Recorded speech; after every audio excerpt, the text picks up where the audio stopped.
dig Abdoulaye Ba ñu koy ñaanal suñu borom yërëm ko bi coow li amee jébbal nañ ko suñu borom na ngeen di démb ginnaaw gi aussi il faut savoir que am na li nga xamante ni nii mooy autopsie et je pense que autopsie boobu noonu sénégalais ñi ngi xaar ñu communiquer ci aussi parce que les étudiants génnee nañ un communiqué am luñ ci wax am na contradiction boo xamante nii ñenn ci way l'autorité yi weddi nañ ko ñenn ñi jàpp nañu leneen la et je pense que cette autopsie là ginnaaw biñ ko jébbalee suñu borom war nañ ko leeral parce que je pense que loolu moo tax tey boo xoolee enquête bi ñu jox ko waa DIC parce que am na lu ci xew et je pense que autorités yi dinañ ci communiquer ñu fësal ko nit ñi xam ci yenn circonstances la génnee àdduna parce que saisir nañ laboratoire d'anatomie et de cytologie pathologique bu hôpital général Idrissa Pouye bu Grand Yoff ñoom ñoo réaliser autopsie bi bu ñu ko suulee c'est-à-dire que y a les résultats de l'autopsie nañu génne les résultats de l'autopsie pour que nit ñi xam la gravité yan mesure lañ ciy jël mais aussi daan yañ ci war a jël par rapport ak li nga xamante ni nii mooy la suite parce que bu ñu nee suul nañ ko ok autopsie bi génn na après y a rien du tout Pape Samba daf ko wax mbir boo ko bëggee saafara il faut choquer les Sénégalais la gravité des faits da nga ciy communiquer. Il faut que ça choque nit ñi xam lan gravité yëf yi pour que nag topp gañ ca war a topp ñu amal ko ci et espérons que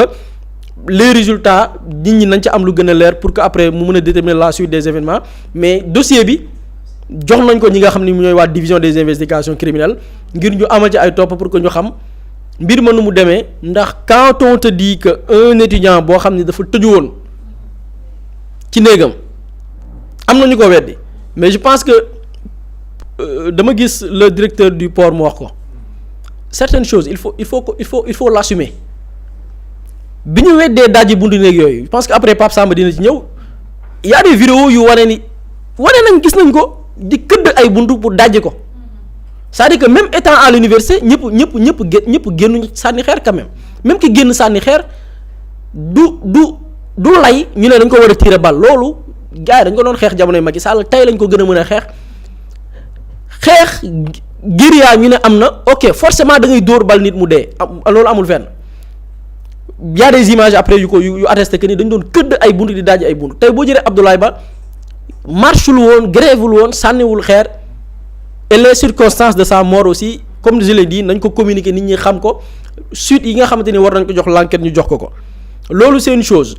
et je pense que loolu moo mën a tax après yaakaar mën a judduwaat mën a naqar bi am na ba pare mais ñu mën a apaiser xam ne kat gannaaw loolu topp am na ci parce que topp bi en dehors leçon bi mu mën a jox wala dëfal parce que dans le conseil des ministres on parle de apaiser la situation apaisement bi mooy la communauté estudiantine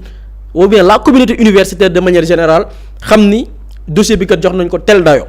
bu weesoo loolu nag loolu dafay permettre mu dissuader d'autres personnes yi nga xam ne pour pareil cas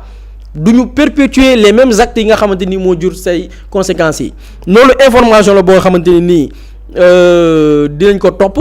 même bu fekkee après dinaa bàyyi Pape Samba moom mu ñëw ci cadre bi d'abord le fait que ñu jox dossier bi waa digg ak yooyu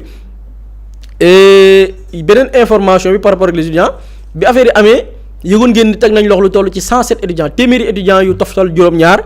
ñu ci bari depuis démb tàmbalee nañ leen bàyyi et loolu aussi dafay inscrire ci apaisement bi dalal yëf yi. ñi ci des avant bi ñuy commencer émission bi information yi ci mujj am mooy ñi ci des mooy yenn ci responsable amical yi nga xamante nii ñoom demoon nañ wuy ji ñu taataan leen donc loolu lañ ci mën a jàpp ci information en étant les résultats lan lay joxe mais aussi li ñëpp di xaar aussi les responsables ñu mën ko situer de part et d'autre fu ñu jàpp ni lii am na lu ci teguwul ñu régler ko mu leer mu am justice parce que wàññi boo gis dañ naan ci benn lay tàmbalee.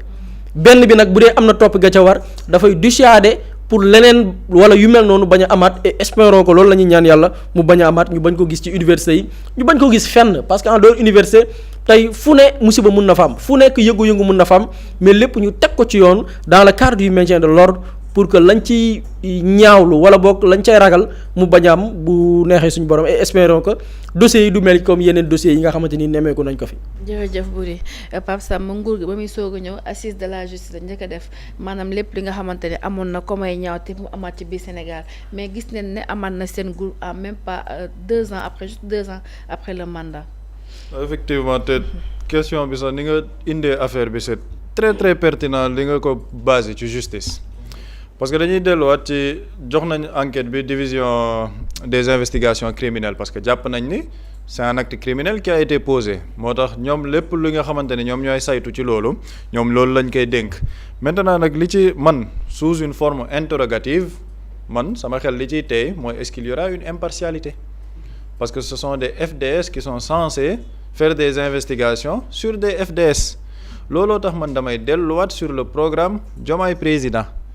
parce que chaque fois bu ñuy wax nañuy delluwaat ci programme Diomaye Président lan la ñu joxoon sénégalais yi par rapport à la justice par rapport ak FDS yi boo demee ci programme Diomaye Président chapitre 13 ci lépp lu ñuy jëm ci sécurité publique dañu doon wax nan la ñuy defee pour renforcer li nga xamante ne moom mooy pouvoir police gendarmerie pour que sénégalais yi ñu mën leen a sécuriser ak lu mel noonu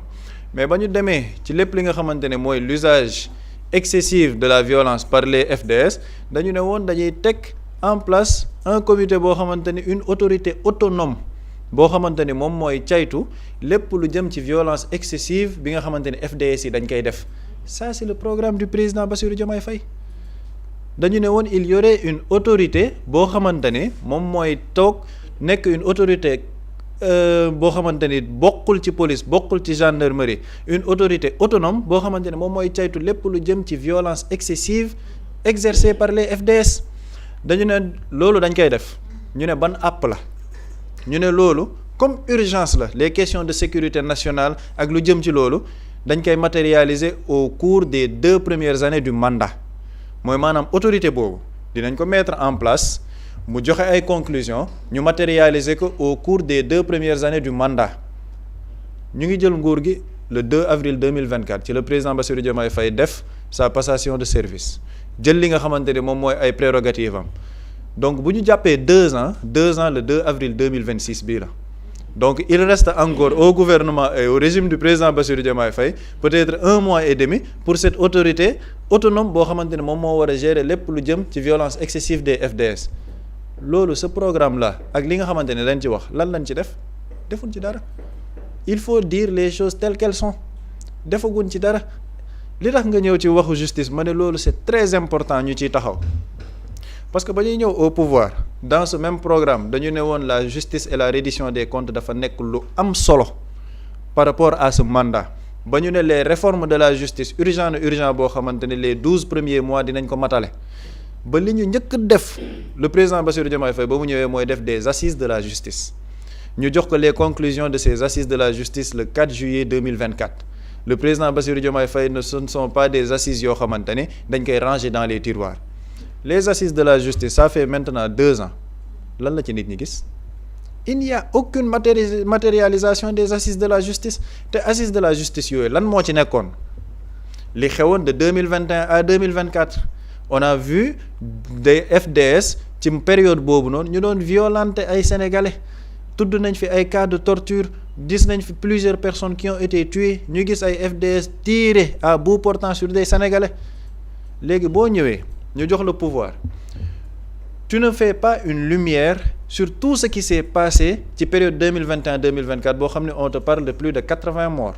plusieurs personnes yoo xamante ni nee na ñoom dañ leen a torturer Pape Abdoulaye Touré ñuy waxaat son cas tout le temps mu porter plainte dem ci justice loolu noonu yëpp ba 2026 il n'y a aucune lumière qui est faite mais tu penses que les gens yi ko doon def ñoom dañuy toog ne waaw comme dañuy toog rek ne waaw ñoon on va revenir à la raison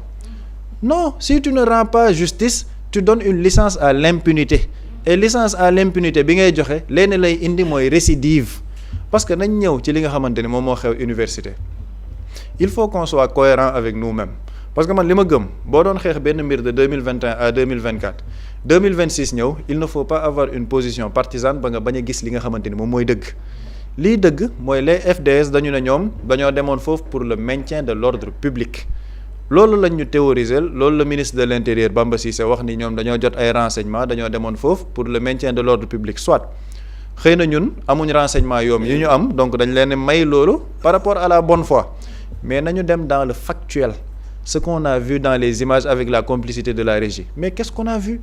on a vu des FDS dugg ci biir couloir yi dugg ci mais di violenter ay sénégalais ce sont des images on a vu des FDS dugg ci couloir yi ci chambre étudiants yi mais imagine lan lay wane dañoo dem pour këdd chambre yi pour génne ay étudiants di leen violenter est-ce que ça c'est du maintien de l'ordre public? Ce n'est pas du maintien de l'ordre public. nan ñu wax nan ñu ñun définiral lan mooy le maintien de l'ordre public parce que man li ma gëm des étudiants yoo xamante ne dañoo bu nekk ci seen biir nekk qui ne sont pas armés yoruñ dara yoruñ ngàndaay mënoo leen fekk ci seen biir nekk dajji bunt yi di leen génne pour di leen di violenter ça justement c'est un cas patent d'une utilisation de la violence excessive parce que à chaque fois dañ lay wax ñu ne la l'État moom moo am le monopole de la violence légitime mais c'est important définition boobu la violence légitime ça ce n'est pas une violence légitime parce que da nga fekk ay nit yoo xamante ne désarmés nekk seen biir nekk nga génnee leen di leen violenter et ce sont les actes qui ont été vus moo tax may saluer li Buri wax li Waly Diouf Bodiang wax gis nga nguur que ce soit dans la difficulté que mu nekk ay moments yoo xamante ne ce sont des moments de réussite il faut tout le temps assumer le bilan de son régime et li xew nii il faut l'assumer parce que c'est l'entière responsabilité du régime parce que tey jii police ak gendarmerie kenn mënu leen génnee ci biir régime bii ñu nekk man nag lenn laa gëm ni moom moo ko indi c'est parce qu'on n'a pas rendu justice depuis 2024 dans un pays boo xamante ni lu nekk xew na fi mais wax nañ ko fi démb le contrat d'armement des 45 milliards là fu mu dem lan la ci justice def les nervis yi ñu gis ñu doon opérer ci biir réew mi en 2024 di def seeni caravane nekk ci ay pick-up dugg ci siège benn parti politique bu ñëpp xam ci biir réew mi te waa parti politique boobu jamono ji ñoo gën a rëy làmmiñ ci pénc mi lu nekk ñu bëgg ko wax mais les gens ont vu les images lan la ci justice defu ci dara des dossiers sont là des personnes qui sont poursuivies pour des milliards dañuy nekk ci réew mi di circuler tranquillement ñenn ñi bu ñu leen convoqué ñu delloo leen seen kër ne leen bracelet électronique dans un pays boo xamante ne loolu am na justice rendroo ko mais il y aura forcément une crise sociale loolu day am si tu ne rends pas justice lii c'est les conséquences d'un départ raté man damaa gëm ni au départ les réformes yi ñu waroon def par rapport à la justice par rapport à la crise universitaire defuñu ko liñ ko ñàkk def nag moom moo leen indi ci li nga xamante ne moom moo nekk di xew nii donc il faut assumer la responsabilité de cette mort parce que li xew nii mënoon na ñàkk et il faut situer des responsabilités il y a une enquête boo xamante ne mu ngi ñëw on attendra les décisions yi nga xamante ni day jëlee ci enquête boobu mais man dama gëm ni mënuñ ci génn te ay responsabilité situé wuñ ko parce que le cas de Madiambal Diagne ci man c'est une jurisprudence ci ère ministre Bamba Cissé Madiambal Diagne ba mu dawee génn réew mi automatiquement moins de 48 heures des têtes sont tombées loolu fii la ñu fekk mënuñ gis li fi xew nii ñu ne ñu il n'y aura pas de responsabilités qui seront situées maintenant dinañ xaar enquête bi nu muy demee mais li tax ñun tamit dans une forme interrogative ñu naan est-ce que enquête bi dina mujj ji fenn on a vu les cas de Rosso Cambérène le président de la République jóge voyage wax ci ne une enquête approfondie sera faite pour que ñu définir la lumière par rapport à ces événements ba léegi mënuñ la wax enquête bi fu mu toll et il faut aller vers la réforme de ces corps-là les FDS man dama koy wax tout le temps il ne faut pas qu'on ait peur d'aborder certains sujets yenn corps yi dañ leen a war a critiquer la presse war nañ leen critiquer magistrats yi dañ leen a war a critiquer les FDS dañ leen a war a critiquer bu fekkee ne def nañ lu dul yoon et il y a des choses yoo xamante ni ay réformes yu ñu mën a entreprendre les FDS bu ñuy wàcc ci terrain bi di def maintien de l'ordre public mais il faut qu'on puisse les identifier yeneen dëkk yu développé yi dañ koy def ñu am seen numéro de matricule ci tenue yi ñuy sol nga xamante ni vidéo yi bu génnee dinañ xam ne FDS bi moom la ñu joxoon numéro de matricule bi ñu mën ko gis ci vidéo yi on pourra l'identifier automatiquement ça ce sont des réformes yoo xamante ne mais jàpp naa ni loolu jarul xaalis bu bëri FDS bu nekk am nga sa numéro de matricule ñu tafal la ko ci sa uniforme loolu yomb na état nañ ko def c'est une volonté politique waxoon nañ fi il y aurait des réformes yoo xam ne pour lutter contre la corruption ak yenn yi dañuy utiliser ay caméras yoo xamante ne moom la ñuy solloo FDS yi depuis 1 an et demi réforme yooyu fu mu toll dégguñ ci dara moo tax may wax tout le temps ci volonté politique bi ci nekk et loolu nag ki nga xamante ne moom la ñu dénk bopp réew mi moom lañ ciy xaar et réellement rupture bi ñuy xaar ci yenn fànn yi les Sénégalais dans leur majorité man de bokk ci ñooñ laa bokk man gisuma ko par rapport à cette rupture bi nga xamante ne ñu ngi ko doon xaar ci yu bëri et loolu nag moom moo indi lii nii yëpp boo waree rendre justice defoo ko ngay bayal def un discours de réconciliation def un dialogue national pour dialoguer avec les gens yi nga xamante ne ñoom ñoo yàq réew mi lii lay indi day indi pëccëxoo boo xamante ne après c'est à se demander s'il y a une autorité dans ce pays. jërëjëf Pape Samba bu ñu demee ci atum 2026 ñuy waxtaane li nga xamante ne muy bavure policière ba tey ça reste des interrogations. Ça reste des interrogations et conséquence su impunité bi nga xamante ni nemmeeku nañ ko tey ñi nga xamante ni nii par exemple tuddoon nañ leen ci ay mbir ci jamonoy nguuru Macky Sall surtout en ce qui concerne les tortures en ce qui concerne les morts yi nga xam ni il faut toujours le rappeler bokkul ci loi d'amnistie bu ñu dawalee 2 ans amul lenn luñ ci def yëkkati wuñ ci yooyuñ ci yàbbi wuñ ci am na ci kenn koo xamante ni jàpp nañ ko te dañ ne dafa toppoon ab nit di ko dóor balu fetal ci corniche bi y a des vidéos yu ko wane et tout bu ñu gisee ni mujjul fenn dafay may fit gis nga li tax nit ñu doon justice pour les martyrs parce que justice bu amul ki toog bees dafay am fitu def lu ko neex c'est ce qui s'est passé ci événement yi xewoon jamonoy président Abdoulaye Wade 2011 2012 la ca topp fan la mujj compromis ñenn ci PDS yi rallié ñëw dugg ci gouvernement président Macky Sall la suite des événements gis nañ ko la néew ñi dee woon jamonoy président Abdoulaye Wade la ko ëpp moo dee ci jamonoy nguuru Macky Sall on parle de 80 morts te 80 morts yi ça concerne seulement émeutes yi amoon entre 2021 et 2024 boolewuñ ci ñi dee par rapport ak les mouvements yi nga xam ne étudiants yi ñu ngi koy kaas boolewuñ ci ñeneen ñi dee parce que benn dëkk ñoo jug di xeex ñu attaqué leen am ku ci dee boolewuñ ko ci plus de 80 morts ce régime bu fekkee ni dañu sëgg ci loolu il faut s'attendre au pire il faut le dire on parle de tey wax naa ni wàññi ci benn lay tàmbalee bu lii buñ ci jul ay mesures leneen ak leneen dafay xaw parce que pourquoi impunité boobu dafay valider li nga xamante ni nii mooy rey dafay valider torture parce que dafa lay wóor ni li nga def dara du la ci fekk parce que sa naataangoo def na ko dara fekku la ci ñenn ñuy continuer di nekk les victimes muy les populations parce que les gouvernants ni ngi ak seen kaaraange koo ci jël waxuma la dara de mais waxuma yow sa jëmmi bopp mais sa soxna ak say doom ñi ngi ci benn sécurité boo xamante ni mara day taali wala bëgg bu mu caay mais qu'en est-il des populations dañuy continuer di nekk les populations seront laissées à elles-mêmes sa dëkk bi nga dëkk di fa nekk doo fa am sécurité nga génn sa dëkk dem fa ngay liggéeyee doo fa am sécurité fan yi on parle de mort ay nit ñi fekk seen barab liggéey ak leen rey ka dem ngir wuti xam-xam tamit fa muy wutee xam-xam sécurité am du fa nekk parce que bu ñu jëlee l'exemple avec cette vidéo bi ñu xool loolu ça n'a rien à voir ak maintien de l'ordre maintien de l'ordre même bu fekkee ni alkaati dafa nekk ci wàllu légitime défense nit ki bu dawee sax làqatu da koy bàyyi tey dañ naan légitime défense mën na valable ci nit koo xamante nii dafa ñëw pour ray la nga ray ko mais même nit bu ñëwoon pour ray la yow mu gis ne yow tu es armé mu walla ginnaaw daw waroo koo ray loolu nekkul légitime défense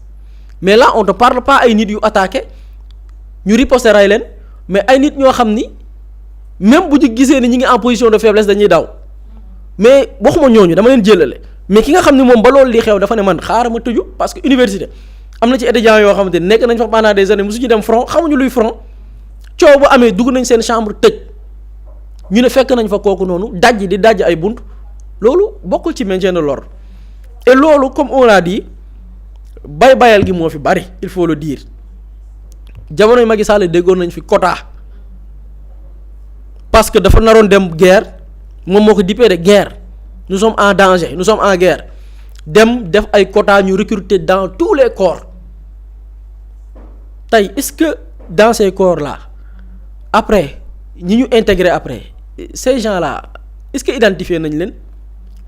parfois man je regarde certaines images ak certaines vidéos vous vous dites que ñii est-ce que tàggat nañ leen ci maintien de l'ordre loolu c'est des questions et loolu bu ñu ko réglé wul lan mooy nekk conséquences yi nous sommes tous en danger da nga gis dans d'autres pays dama ko fi waxoon un jour mais population bi wala benn communauté bu ñuy xeex dangar gi ñuy àndal mais doo ko gis ñun suñu dëkk mais jamais nga gis benn réaction boo xamante ni dee mun na ci am wala bu amee ay exception lay nekk donc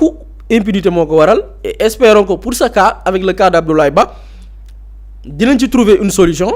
dina am boog benn issue bu favorable ñu identifier ki nga xamante ni moo def wala ñi nga xam ne jàpp nañ ni ñoo def ginnaaw bu ñu fësalee damay insister ci côté boobu ñu fësal li nga xam ne mooy autopsie bi les résultats de l'autopsie pour que ñu mun a xam ku ci nekk lu ci sa responsabilité ak yan daan lañ ci war a jël parce que loolu moo war a déterminer tey lan moo nar a doon sécurité des Sénégalais ci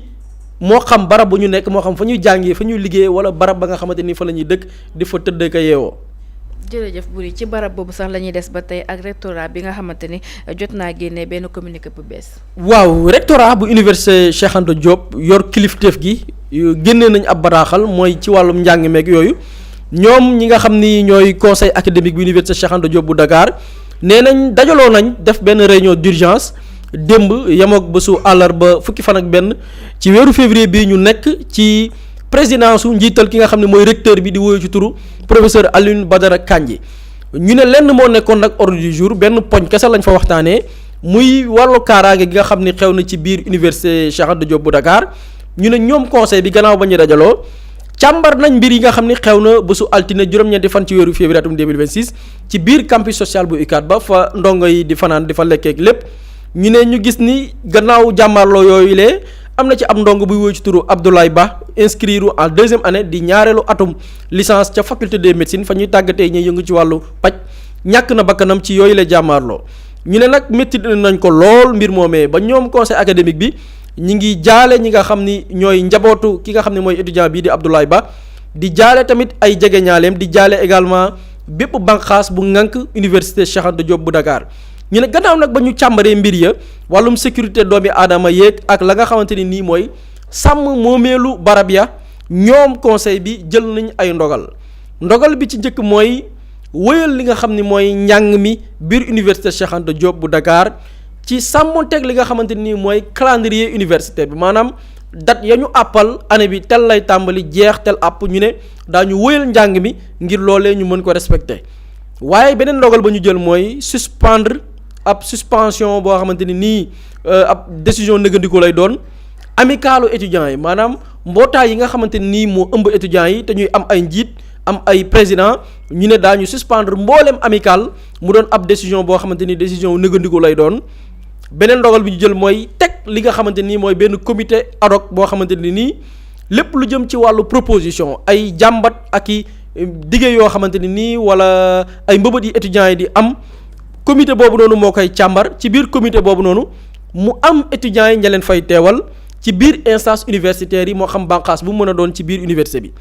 beneen ndogal bi mooy teg ay cellule d'écoute maanaam ay bànqaas yoo xamante nii ñoom lay seen liggéey mooy di déglu étudiants yi la nga xamante ni nii ñi nga xamante ni ñooy professeurs yi ñi nga xamante nii ñooy tàggat ndaw ñi ci seen wàllu pédagogique et tout cellule boobu noonu mooy càmbar wala boog di déglu mbooleem mbébét ak jàmbat yi nga xamante ni étudiants yi dañ ko am ak ñi leen di accompagner comité boobu noonu moo koy caytu ñu ne ñoom conseil académique bi ñu ngi féddali li nga xamante nii mooy seen dogu wala boog seen jàppale ci lépp loo xamante nii ay mbir la yu xew ca mbir ma ngir li ñuy woowee manifestation de la vérité maanaam dëgg bi jib loolee lépp ñu ngi ciy dox te lépp nag ñu teg ko ci sàmmonteeg li nga xam ni mooy institution universitaire bi ki ko signé di la direction de la communication bu rectorat bu université Cheikh Anta Diop bu Dakar. est-ce que war nañ toll fi nga xamante ne dinañ supprimer amicalu université yi. non moom kay li ci xaw a doy waar sax mooy dañu naan waruñu woon egg fii yëpp c'est en fait ce qui est dommage avec cette crise universitaire mooy mënoon nañ anticiper ci lii nii yëpp ban ci dugg mooy li ñuy wax depuis sànq c'est-à-dire que dès 2024 réforme yi ñu waroon def buñ ko anticiper woon def ko ni mu waree kon xëy na du ñu egg fii nii yëpp parce que crise universitaire bi quand même li nit ñi di wax ci université tamit dëgg la c'est-à-dire qu'il y a des problèmes par rapport au profil des étudiants par rapport ak yenn yi nga xamante ni ñu ngi koy kaas loolu sénégalais yëpp manko nañ ci xam ne loolu c'est une réalité maintenant qu'est-ce qu'il fallait faire foofu la problème bi nekk maintenant gis naa ni dañoo suspendre lépp luy jëm ci amical à titre provisoire et jusqu'à nouvel ordre man ci sama dégg-dégg bu ñu nee dañ ko suspendre à titre provisoire jusqu'à nouvel ordre mooy dañ ko suspendre mais wax ko tekkiwul ni dañ koy supprimer c'est-à-dire que dañ koy suspendre am na benn comité ad hoc bu ñu mettre en place ci côté bi pour mën a xool nan la ñuy tëggaatee amicales yi pour que ñu mën a nekk ay amicales yoo xamante ni day répondre réellement à li nga xamante ni moom la secteur universitaire bi soxla man kay fi ma ci xaw a gis lu xaw a incohérent on va dire contradictoire mooy ni dañuy continuer le cursus pédagogique dañuy continuer joxe cours yi c'est-à-dire que ay étudiants yu génn dem ñibbi seeni kër man damaa xamul ban cours la ñuy mën a continuer foofu surtout quand on sait les problèmes de connectivité yi nga xamante ne am na fi étudiant bu tey jii ñibbi dem Matam nga ne ko tey jii da nga war a suivre ay cours en ligne c'est tout un problème donc lii crise bi lan lay indi mooy malheureusement le calendrier universitaire va encore être déréglé dina répercuté wu waat ci année universitaire 2027 bi mu gën a yokkaat problème yi nga xamante ne mu ngi ci biir secteur universitaire bi moo tax xëy na dañu naan lii c'est un mal pour un bien parce que man damaa jàpp ne nag ci lii la ñu war a jaaree pour lijjanti problème université bi mu féetee boor c'est-à-dire qu'il y a des réformes yoo xamante ni ñoom xalaat nañ ko lii xew na il faut que les autorités wàcc sur le terrain wax ak étudiants yi lii dafay laaj sax mu am benn daje spécial entre les plus hautes autorités avec le secteur de l'université ñoom ñëpp ñu toog wax ci réforme yi parce que ñu ci bëri dégg naa leen ñu wax même le ministre de l'enseignement supérieur wax na ko nee na dafa jàpp ni problème d'incompréhension la mais problème d'incompréhension lenn rek ko mën a indi mooy un manque de communication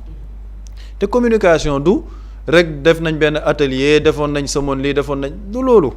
man dama gëm ni ñi nga xamante ne ñoom ñoo am la légitimité parce que crise day toll foo xamante ni ki am légitimité bi ki nit ñi di déglu kooku moo war a dem toog ak étudiants yi waxtaan ak ñoom et je pense que man loolu mooy sama ferme conviction la plupart des étudiants boog ci li ma gis man de 2024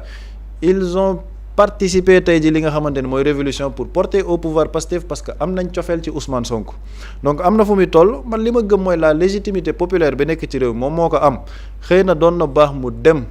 toog ak étudiants yi même dans le milieu universitaire waxtaan ak ñoom parce que tey jii coow li lu muy bëri yépp ñoom am nañ nopp boo xamante ni dañ ko koy jox am na benn dégg boo xamante ni dañ ko koy dégg parce que ba coow li amee woon fan yële ba mu woowee étudiants yi waxtaan ak ñoom le lendemain étudiants yi dañoo arrêté grève bi ñu doon def donc moom mi nga xamante ne il a cette légitimité populaire xanaa di ko ñaan bu lii yëpp jàlle il doit faire un voyage à Addis Abeba moom na ci jël ay responsabilités parce qu'il est le seul actuellement man ci li ma gëm ci yenn crise yi am ci réew mi ku am légitimité populaire bu mën a waxaat askan wi déglu ko na dem dans le secteur universitaire dajale étudiants yi yépp toog waxtaan ak ñoom ci réforme yi ne leen lii la ñu mën a def lii la état bi mën a nangu lii la ñuy xaar ci étudiants yi muy le langage de vérité bi nga xamante ni moom la ko nit ñi xamee moom la nit ñi tamit bëgg dégg dans cette crise universitaire et jàpp naa ne loolu bu amoon xëy na doon na nekk un début de solution par rapport à plein de choses yi nga xamante ne mu ngi xew foofu. Boury est-ce que communiqué bi war ñu woon jël seen temps ñu gën koo togg nekkul communiqué boo nga xamante ne dafa xaw a yàkkamti aussi. waaw parce que bon li ma ci jàpp mooy. taxaw def point lu jaaru la loolu il fallait le faire pour xam ban suite parce que le danger avec cette situation mooy xam nga tey problème bi li ko war a lépp xam nga lan la base bi perturbation du calendrier universitaire donc rectorat yoon la tey ñu xool naka la ñuy sauver cette année fexe ba perturbation bi nii par la suite mu bañ a am répercussion ci li nga xam ni moo nekk nu mu koy nan laa ko mën a tuddee ndorteelu kii bi problème bi parce que ndorteelu problème bi mooy parce qu'on n'a pas un calendrier universitaire stable lii ñëwaat dollu ci bu ñu suspendre toutes les activités surtout les activités pédagogiques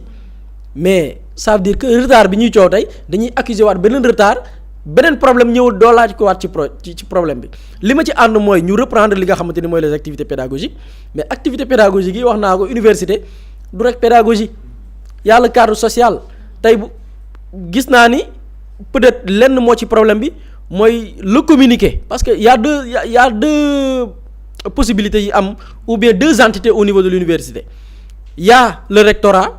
bi nga xamante ni lépp lu jëm ci wàllu pédagogie la mais y a le COUD bi nga xamante ni mooy c'est-à-dire lépp lu jëm ci les services sociaux tey bu fekkee COUD dafa ne dafay tey on parle de reprise des activités pédagogiques mais qu'en est-il des activités ou bien du cadre social étudiants yi du ñu ñëw di fanaan ci mbedd yi ñu ci bari dëkkuñ Dakar campus tëj nañ ko léegi loolu c'est un problème peut-être yàkkamti bi nag mooy foofu dama lay rejoindre ci bu ñu nee dañuy démarrer activité pédagogique yi mais qu'en est-il du campus social bi nga xam ni étudiants yi fa la ñuy loger tey je parle même tey da nga jël koo xam ne Dakar gii la dëkk mais ci banlieue bi la dëkk mais bu logé wul université il a toutes les difficultés léegi imagine la koo xam ne dëkkul Dakar tey par exemple ñu ne ok les activités pédagogiques reprennent lundi bii di ñëw alors que au niveau du COUD pour man concertation bi dafa war a large c'est-à-dire que bu kenn précipité wu di jël des décisions mais na nekk benn décision unanime à savoir les autorités yi nga xam ni ñoo chargé des activités pédagogiques les autorités yi nga xam ne ñoom la ñu dénk wàllu campus social et les étudiants yi fa ñuy fanaan di fa lekk parce que loolu li naan biir moom bu feesul lu taxaw étudiants yi soxla nañ benn cadre boo xamante ni nii des conditions pour mën a jàng loolu ban décision ban concertation lañ ci jël par rapport ak tey les services du COUD leneen li mooy ña war a jël décision même c'est-à-dire que même problème mu campus social boo ko réglé am na leneen li lay xaar muy le problème des bourses dafay ñëwaat taxawaat le problème des bourses loolu lépp moo tax ma ne il faut qu'il y ait concertation quoi avec tous les acteurs ñu dajaloo jël des décisions pour que kii bu jëlee décision bi alors que am na beneen kuréel boo xamante ni moom it sa décision dafa war a impacter par rapport ak cette sorte de crise dafay indi problème et espérons que tey balaa ñu ci jël des mesures dans l'immédiat mu am concertation de tous les secteurs tous les services dajaloo ñu jël des décisions yoo xam ne c'est des décisions unanimes avec les étudiants et je pense que loolu moo mën a permettre ñu am une issue favorable. Mously Immo Sénégal moo leen di indil saafara ci jafe-jafe bu ngeen am ci wàllum immobilier yow mi bëgg a jënd kër yow mi bëgg a tabax wala nga jaay sa terrain jokkool ak waa Mously Immo ku am sa kër bëgg ku la ko terrassel wala nga am sa tool bëgg ku la ko lotisel defal la ko ay terrain Mously Immo Sénégal daf leen koy jàppandal gunge leen ci anam gu mucc ayib ku am sa kër itam te nekkuloo ci biir réew mi bëgg ku la ko toppatool gérer la ko Mously Immo moo ci gën a gaaw gën ci wóor ku bëgg réfectionner tabax wala nga defar plan architecte mën nga jokkoo itam ak waa Mously Immo Sénégal mën ngeen leen a woo ci 77 887 25 13 77 887 25 13 Mously Immo indi saafara ngir jëndum kër tabax jaayum terrain terrasse yi ay tool wala lotissé ko defal leen ko ay terrain loolu lépp Mously Immo moo ci gën a gaaw man ngeen itam abonné ci seen chaîne YouTube Mously Immo Sénégal ngir am yeneeni xabaar yu gën a dëggu wala itam wàllum conseil ci wàllum immobilier fii ci biir réewum Sénégal